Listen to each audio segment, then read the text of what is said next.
And when you see it, you're like, he put so much effort in, I gotta read this. I'm so excited to be here. You guys, I saw something interesting this week. I think people want their bumper stickers to persuade people. And maybe you have this, maybe you don't. But I've never been persuaded by a bumper sticker before. Like no political candidate, no social issue. But I found a guy that rigged the system. Here's what he did. Instead of purchasing a bumper sticker, he went on his computer, typed out full paragraph arguments, printed them out, laminated them, and taped them to the back of his car. And you think it wouldn't work. I mean, just off the bat, you think it wouldn't work. You think nobody would take the time to read it, but I was stopped behind him at a stoplight, and when you see it, you're like, he put so much effort in, I gotta read this. And I leaned in to read it, and I looked to my left and my right, and both cars stopped, were leaning in to read this thing. And you could tell he rushed it, actually, because it was still like in 16-point font. He didn't even change it from Calibri. It was just the default setting. And here was the first line. The first line in this paragraph said, "Communism is Satan's counterfeit to God's plan." I don't care about any of those words. And I don't want to care about them. I want to just read it and move on. But here's the thing. He had supporting arguments. So I started reading them. I started feeling persuaded. I don't know if you've been in a situation where you don't care about something and you start caring about it. It's the worst to get out of that situation. So what I did is I tapped on the window next to me to get their attention. I did one of these. I did a and we laughed and we drove on our way and forgot about it. So no bumper sticker persuasion happened that day. You guys, I'm glad it's 2017. I know 2017 has been a weird year, but here's why I'm glad. I feel like we're not celebrating things that we've overcome. You guys, 2016 was the year that Clown-mageddon happened. Do you remember this? Clowns were just terrorizing people in the streets, like all over the country. And it ended and we just forgot about it. We did it. We should be celebrating this. It was a coordinated clown effort. And I don't want to brag, but I was kind of following it before it was a big deal. I got a hit on my Creepy Clowns Google alert. I was so excited. Here's what the first article said. The first article about Clown-mageddon read like this. It said, in a town in North Carolina, children are being lured into the forest by clowns or people dressed as clowns.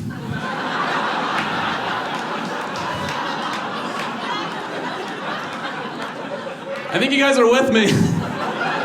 Aren't all clowns just people dressed as clowns?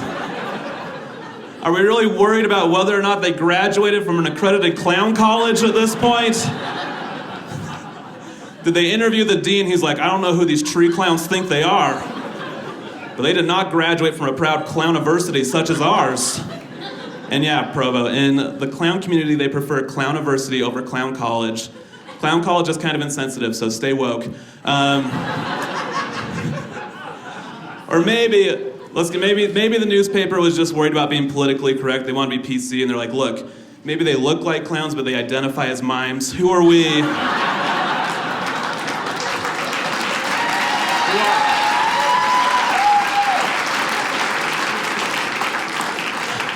But I started thinking, like, why was I attracted to these stories? Like, why did I have a Creepy Clowns Google alert? And I started thinking about the characteristics of clowns. If you look at clowns, really three things come to mind. Goofy red hair, pale white skin. For the third, let's say atypical body types. Like, I've been a redheaded stepchild my entire life, but I think I found my people. I think I found them. Thank you. And I get it. They're like terrorizing people in the streets, luring kids into the forest, but like, I think I could do it. I think I'd fit in. So I don't know if you've noticed at this point, but I'm kind of a fatter redhead. Like, I don't know, can you tell? Like, you, ma'am, what's your name? Emily, can you tell? What is a liar in the front row? She said no, but her eyes said it's the most obvious thing I've ever seen. Guys, being fat's hard enough, but being a fat redhead's worse, because when you're fat, you get the stretch marks, but redhead stretch marks are way uglier than regular people's stretch marks. And I know you want to hear what they're like, so let me explain. My stretch marks, they're neon pink. They just radiate out of my white porcelain skin. It's gotten bad. It's gotten to a point to now when I look at myself in the mirror naked, all I see is a giant bloodshot eyeball looking at me.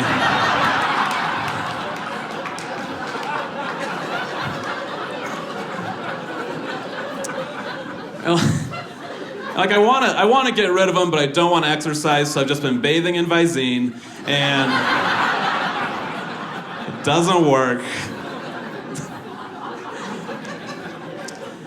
I had a guy come up to me after the show once. He's a little bit drunk. He got right in my ear, and he said, "You sure were a big, fat, funny ginger up there." Like as a compliment. He was like, "That ginger chub made my day. I'm gonna go make his day right now." As we break it down, you guys, only one of those words is a compliment. Funny's a compliment for comedians.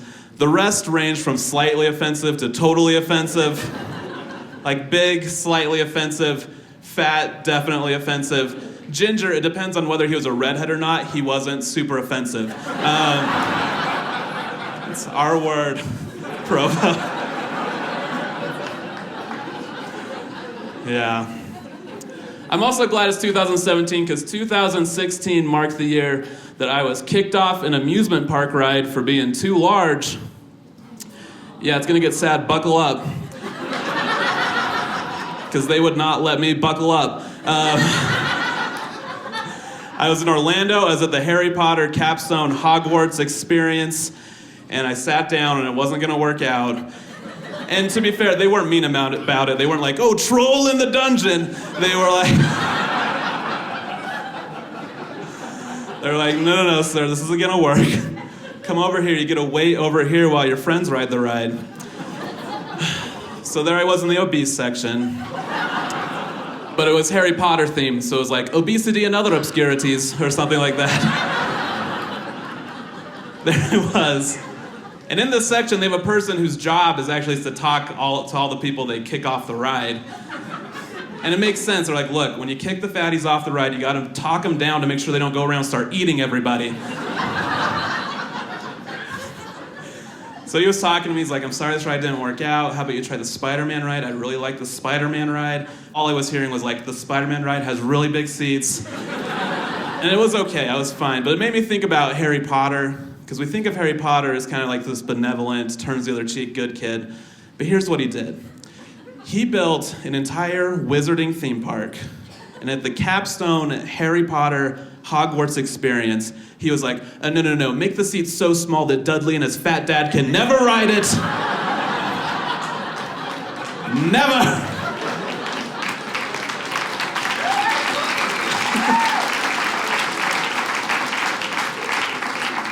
Yeah, you better applaud. Harry Potter's a jerk. It's the next book, Harry Potter and the Theme Park Built of Spite. But no, I'm making changes. I don't want that to happen again. I got myself a Fitbit. Any Fitbit users in the audience tonight? Yeah, you better clap. It counts as steps. Do it. Get it in. People usually get a Fitbit to motivate them to exercise more, but not so much me. I just like that it tells me things I'm already doing. Like I look at it and like, oh, I slept 13 hours last night. And it's 8 p.m. and I've taken 92 steps today, so good for me. My Fitbit's like, no, Jordan, this is bad for you. Very bad. My Fitbit doesn't respect me. That's what I want you to know. Here's the thing my Fitbit does. It's always telling me I'm sleeping when I am definitely not sleeping. Just like, Fitbit, can I just watch TV for 4 hours, motionless, without you assuming things about me? Can we do that, Fitbit? Thank you.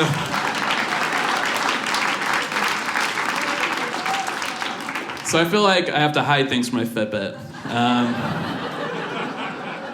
Like I'll take it off before I go into a restaurant.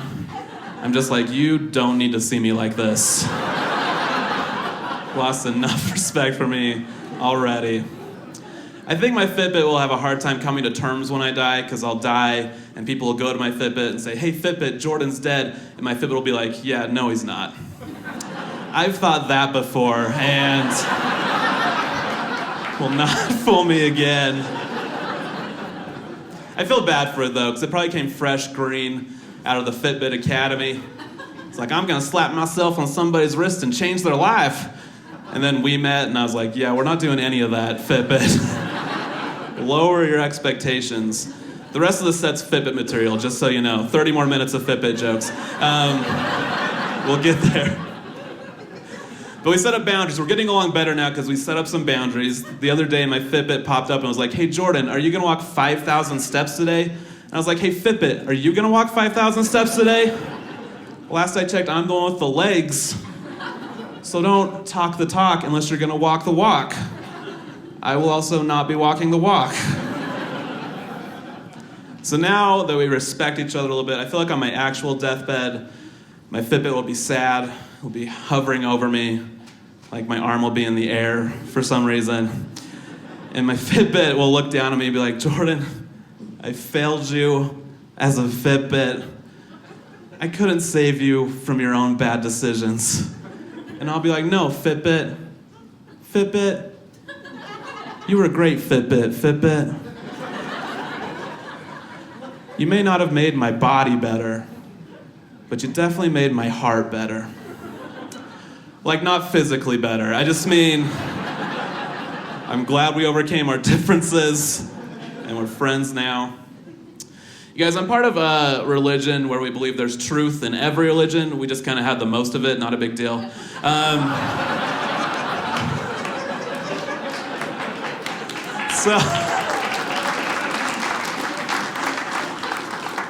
So I've been going and seeking out other religions because we can still find truth and enlightenment from them. So I've been around and I finally went to churchofsatan.com. And on churchofsatan.com, they're like, hey guys, we're the Church of Satan. I read it in a really friendly voice for some reason. They're like, we're the Church of Satan. We just think that God is fake and religion isn't real. You should just do whatever you want and that's how you'll be happy. And it's fine if they believe that. But the problem is I looked at some of their Satanist community events going on, and they're still dressing up as Satan and doing weird Satan stuff, which doesn't make sense. Let me be the devil's advocate here.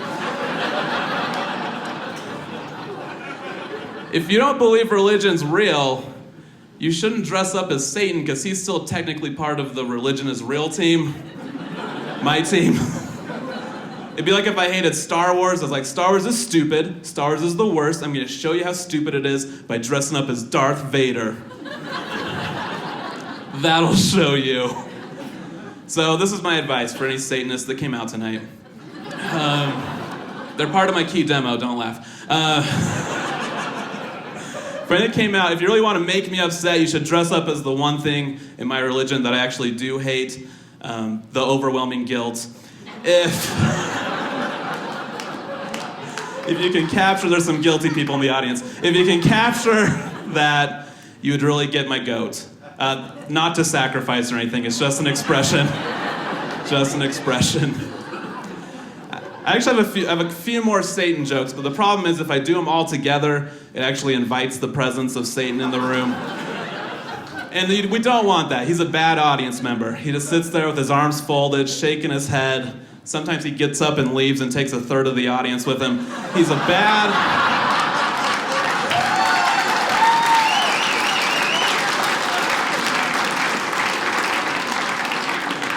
audience member. So what I'm going to do is say, get behind me, Satan. We might come back to you, we might not. I'm going to get a feel for you guys. I don't know.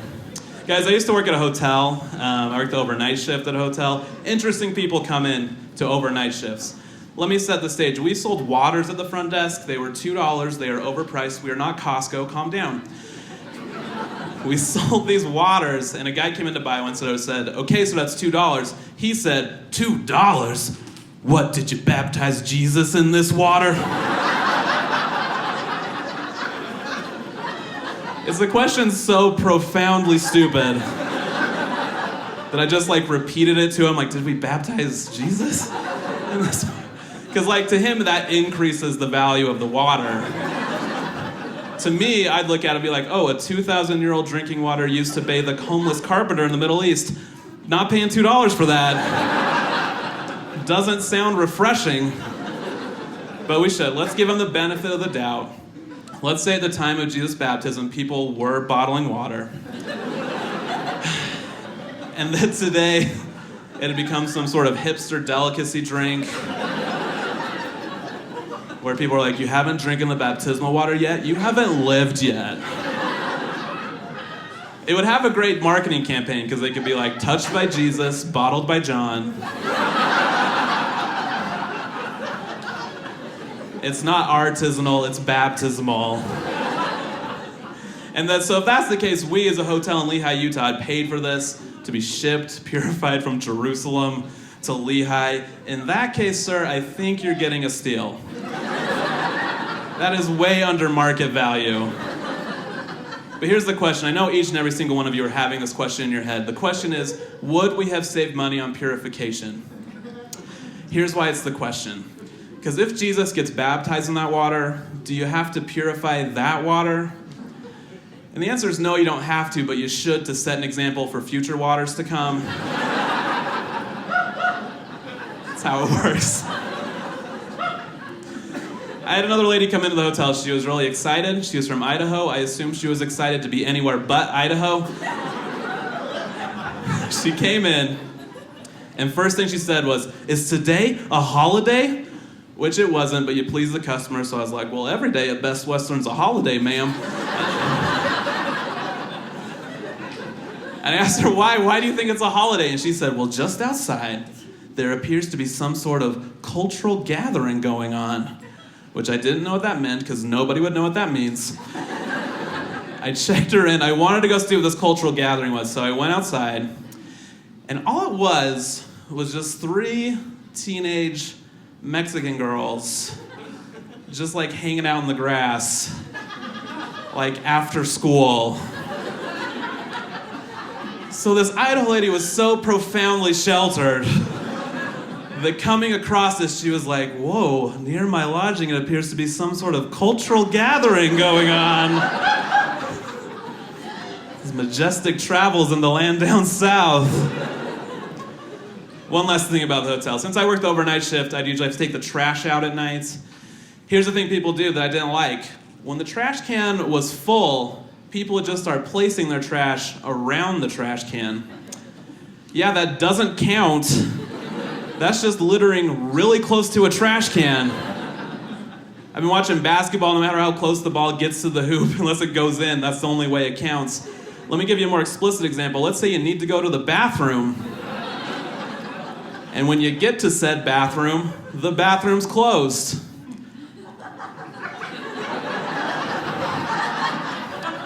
Are you gonna be like, well, guess I'll just take a dump right here then? In all honesty, it's good to me to get it this close to the toilet. Somebody else will come along, make sure it gets the rest of the way there. Doesn't count, you guys. So after this overnight shift, I was usually very exhausted. There was a Carl's Jr. across the street. I'd go and get breakfast. And I noticed this sign at Carl's Jr. that I really liked when I was driving through. The sign said, now hiring, apply within.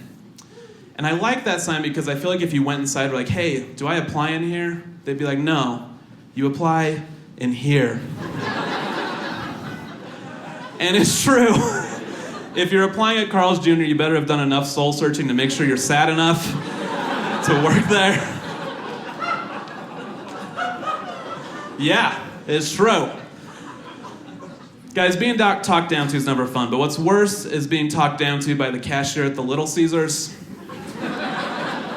Oh, and first let me explain. Little Caesars is just this hip little Italian joint I go to. Kind of a foodie. But I went into the Little Caesars and I ordered pizza and I ordered crazy bread. And when I ordered it, the cashier said, "Oh, do you want sauce with that?" And I said, "Yeah, can I get marinara sauce or whatever you call it?" And here's where he talked down to me. He got a little smug. He was like, "Yeah, sir, it is called marinara sauce. You were correct. Don't patronize me over marinara sauce." Here's the thing, you guys. I know it's called marinara sauce. I just didn't know if that's what they called it. Let's rewind the order. They call their breadsticks crazy bread. So maybe the marinara sauce was called like Mitza Psycho sauce or something. So I was angry. I was standing there. I was fuming. My blood was boiling. I was really just hot and ready. And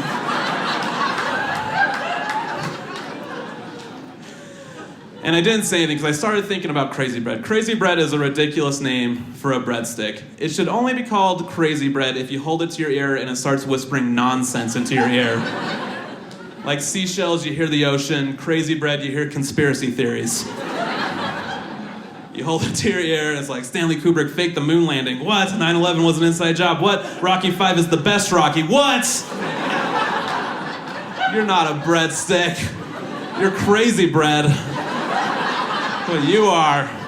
Here's the kicker. They give you crazy bread in a bag lined with tinfoil. Yeah, that's not to keep it warm. That's so the breadsticks don't think the aliens are reading their minds. They're crazy bread.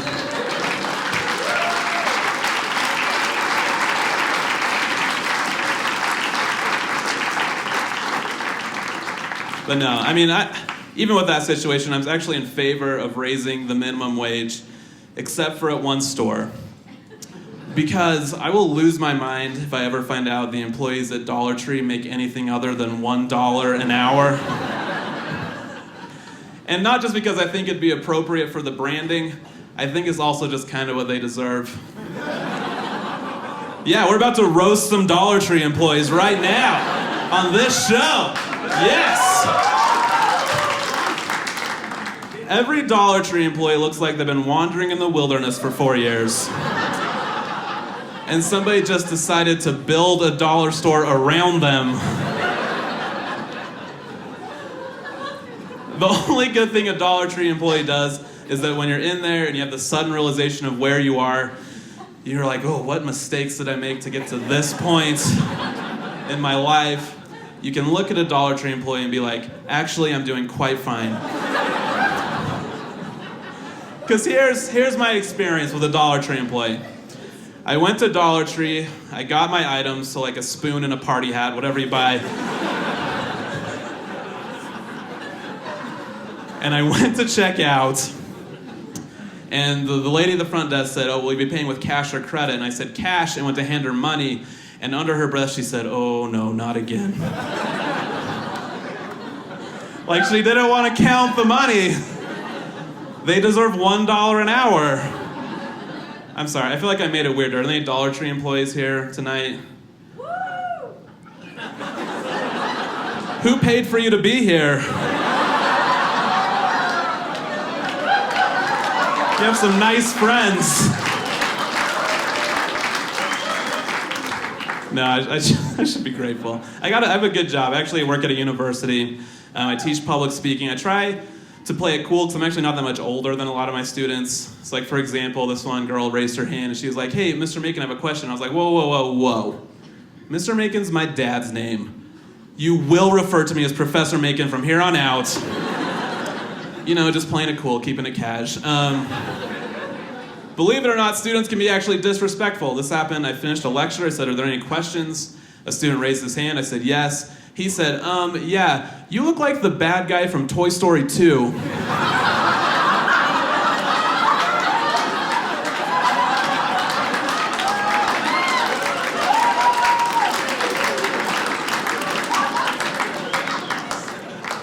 It seems like you agree. But I was so mad, I needed to put him in his place. I was like, "Look, kid, that was not a question. If you wanted to further the discussion, say, do you look like the bad guy from Toy Story 2? And I would have said yes, and we could have had a discussion about it." As another time, I was teaching this class that was kind of rowdy. The whole class was actually out of control. And what I wanted to say was, you guys better be quiet or else I'm going to blow a gasket. That's an actual phrase people say. But I was so flustered, what came out was, you guys better be quiet or else I'm going to flip a casket.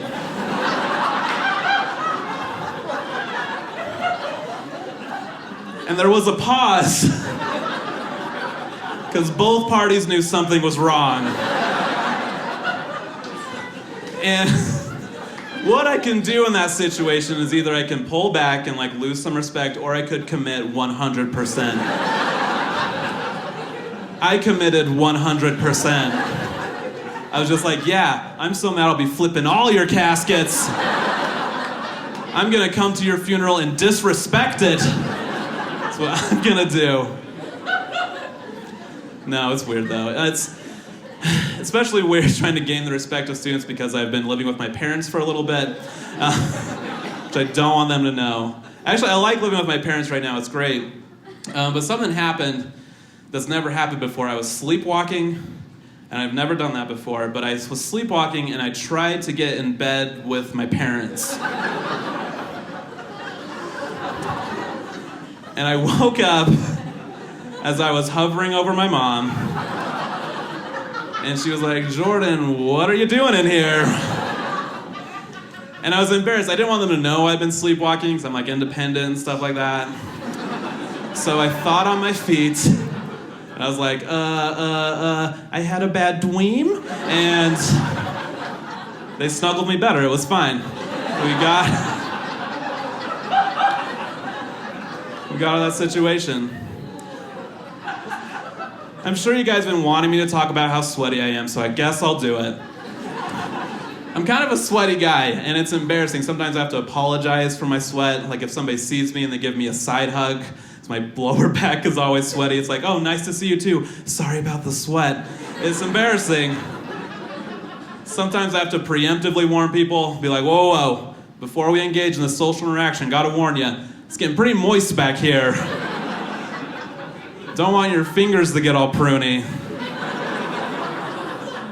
But you guys, I had an experience that really opened my eyes to the world of sweat. I was wearing kind of this poofier dress shirt, so my shirt wasn't plastered to my back, and this droplet of sweat slid down my back and tickled the top of my butt crack. It was amazing. Yeah, it was like Poseidon himself came down from Mount Olympus, stroked my back, and laid a soft little kiss right on my bum bum. It was so good.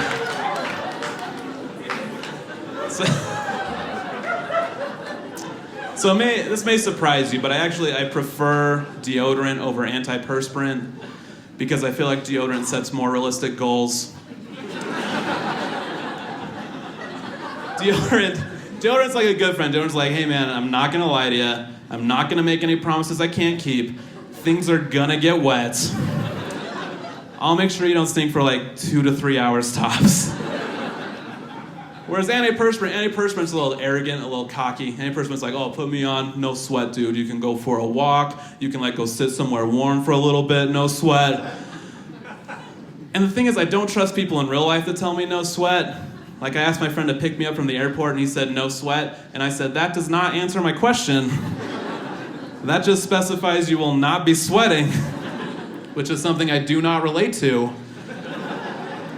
So antiperspirant goes on, a little arrogant. He's like, I got this. But then 15 minutes into wearing antiperspirant's like, oh no, there's been a breach. These walls weren't meant to hold this much pressure. Evacuate women and children to the lifeboats. That was a dramatic reenactment of the failings of antiperspirant with an homage to the Titanic. Thank you. Thank you.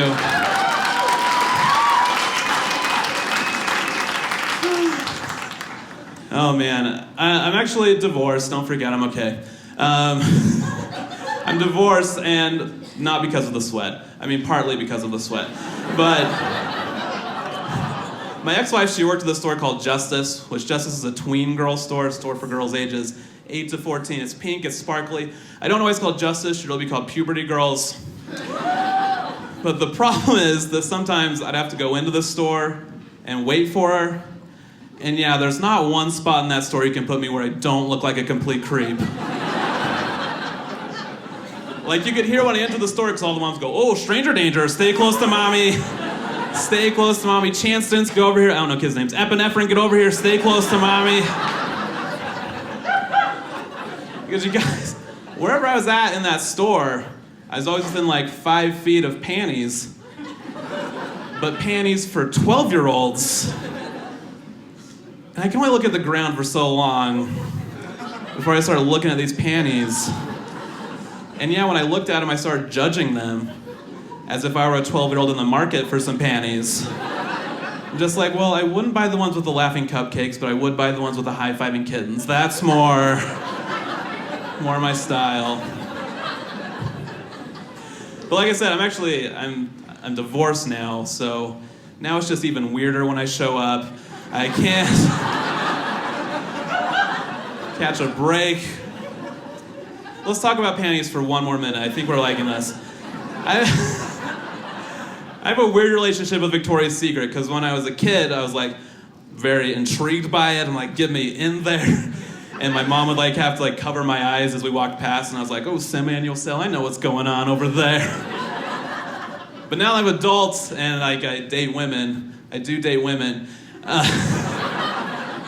I've been in there a lot, and it's my least favorite place to be. It's this perfect, pretty person utopia, and I'm just this fat, ugly alien invading the premises. You guys, one time I walked into Victoria's Secret with a GameStop bag. Yeah, that didn't make me feel better. I was like, if our physical appearance isn't proof enough of our diversity, let me present you with this bag of video games. And when you walk in like that, the employees are like, oh, he's in here because he'll never see our product in the real world. So, just let him. Yeah. Just let him wander. He'll be back. No, actually, I did grow up in a very religious household, and I liked it. We were a family, we loved each other, we played games together. Sometimes we'd play games and take the sin out of them. So, like, we'd play Monopoly, but not use any of the money. Just go around the board. And I'd be like, I landed on Pennsylvania Avenue, Mom. I've never been to Pennsylvania. And she was like, yeah, and you never will, because Utah's Zion. That's how we played board games. But my favorite all-time board game was Two Truths and a Truth. My favorite family-friendly, sinless game was Two Truths and a Truth.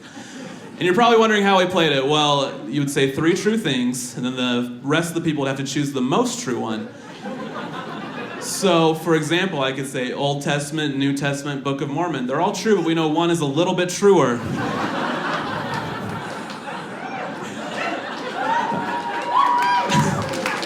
Thanks. That joke only works if like 45% of you are Mormons, but it worked out. No, I am Mormon. I like being Mormon. But sometimes I hear things at church that stress me out a little bit. Like I was at church and I heard people talk about tithing. And they said, I love tithing because it's the one commandment I can be 100% perfect in. And it's true, you can do the math, pay exactly 10%. But when I hear people say it's the one commandment they could be 100% perfect in, just like, are you struggling with the whole not murdering people commandment? I feel like I'm 100% perfect in that one. I didn't know there's so many Ted Bundy Mormons still out there. You know, it's like, oh, you murdered somebody, just don't take the sacrament for a couple weeks. Truth is, a lot of us in the congregation are struggling with it right now. I have a couple more things for you, then we'll get out of here. You guys have been so much fun. I like reading things on the internet. One thing I like to do is read like fun nature facts of the day. So I found this fun fact of the day, and it said, if the Earth were to move 10 feet closer to the sun, everyone would burn up and die. Just like a super fun fact of the day. Because we're like the perfect distance from the sun right now. But I'm a redhead, so the sun already stresses me out a whole bunch. So I needed to find out if it was true. So I went to a fact checker website and said, no, this is a myth going around the internet. The Earth is constantly moving closer and further away from the sun. If the Earth moved just 10 feet closer to the sun, everyone would be fine. Which was a relief, but I noticed the word everyone had an asterisk by it. So I scrolled to the bottom of the page and it said, yeah, everyone would be fine except redheads. They would disintegrate into little piles of cinnamon sugar. But the good news is the rest of us will have twice as many swirls on our Cinnamon Toast Crunch. So silver lining. Some Cinnamon Toast Crunch fans in the audience. Cool crowd. Here's another thing I do on the internet. On the internet, you can read Google reviews where people can go review people or places or things, rate them out of 5 stars. Google averages the reviews. I came across the reviews for the Utah State Prison. 3.4 stars, guys. 3.4. I've spent money to stay at a Motel 6 that received 2.6 stars. Didn't realize they were living it up over at the prison. I came across another review, a review for a mixed bag of candy like Reese's and Snickers for Halloween, 3.2 stars. So yeah, worse than prison was this bag of candy. And you can read individual singular reviews people leave, and they leave comments. So I read one lady, she was really mad. It was all in caps. She said, I bought this mixed bag of candy, and when I got it, it was mostly Snickers. So much for variety bag. 2 stars. Yeah, she showed that bag of candy what's what. So I wanted to compare. So I went back to the prison reviews. I found an individual review. This one was from a former inmate. This one was also all in caps. All it said was, you get to be treated like a child again, 5 stars. So, it's about perspective, you guys. I've only left one Google review in my life. I've only left one, and it was for this improv troupe in Utah County, actually. And I did not see them perform, but they were just kind of mean to me and my friends once. So I got them back the only way I knew how. And I should explain, improv comedians and stand-up comedians, there's like this natural distaste for each other, natural dislike, like cats and dogs or like Trump in the media. Just this natural.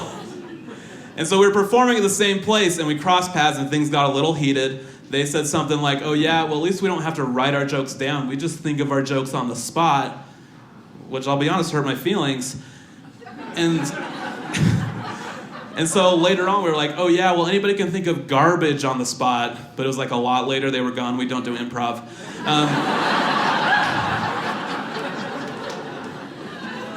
So I was mad they got the last word. So what I did is I looked them up on Google, and lo and behold, they advertised themselves as the only 5-star Google reviewed improv troupe in Utah County. It just rolls off the tongue. And it was in that moment I knew I could leave a Google review that would make a difference.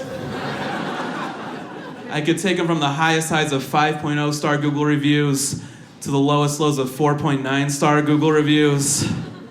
And so I left a review. I said I did not see them perform, but frankly, they're quite rude. 0 stars. And when this happened, their teacher, their leader, their grand wizard messaged me. Oh, sorry, I always get the KKK and improv troops confused. I think it's just because they're both so white and don't make me laugh at all. So anyway, he messaged me and he was like, hey, I'm sorry my guys were mean to you. How about I give you some free tickets to a show? You can come, then you can leave an honest review. Like, he was being a real jerk is what I'm saying. And so instead of replying to him, what I did is I thought, well, I think I'm gonna make him earn it. And so every time he messaged me, I would just bump up his review 0.5 star. And he got all the way to 2.5 stars. So if you're counting at home, that's 5 times he messaged me without a reply. And he got more and more desperate. He was like, hey man, this is my livelihood. I make money off of this. Like, please, we can do a show together. Like, blah, blah, blah, whiny, whiny, whiny. And so what you can do as a business, he stopped messaging me, and what you can do is you can go and you can comment on people's reviews. So he went and commented on my review, and this was all in caps again. He said, please disregard this review. Jordan is a stand-up comedian, and he left this review as a joke. Please do not listen to this review. So what you do, you guys, when somebody publicly discredits your review, is you go in and change that review to a 5-star review. Yeah. Yeah, improv guy, a little planning goes a long way, apparently. So what we learned from this is you guys made the right choice. Not only are stand-up comedians funnier than improv comedians, but we're also way better at cyberbullying. We just really nailed it. Hey, you guys have been so much fun. Thank you so much for coming out. You're the best. You're the best. Oh my gosh. Too much.